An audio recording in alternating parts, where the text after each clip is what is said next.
controversy. A homeless shelter in Colorado Springs has been granted a one-year approval. The Salvation Army Warming Center on South Weber Street will be open this winter. KRDO News Channel 13's Dana Clemens talked to people in the area today who aren't necessarily happy about the shelter. They say people using it were loitering and littering.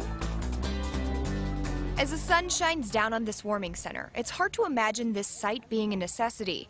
But soon, when the weather begins to change, the Salvation Army will be ready. Without this cold weather shelter, people would end up with frostbite. People would probably end up dying in the weather. Because the Downtown Review Board approved the warming shelter here, 153 people a night will be able to come out of the cold and get a mat and a blanket to sleep on. Last year, this shelter provided over 20,000 bed nights. Over 1,400 individuals stayed at this shelter.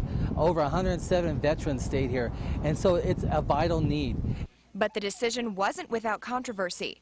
Ryan Tiefertiller is on the review board and heard some of the neighbors' complaints loud and clear. The neighbors felt that it wasn't managed very well and that they experienced a disproportionate amount of crime and loitering and littering, and they really didn't want to have that experience again this year.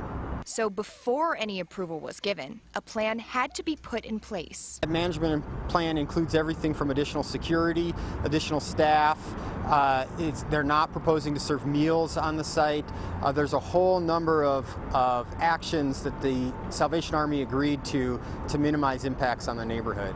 The site is only approved for this year, and the Salvation Army is looking at other future plans.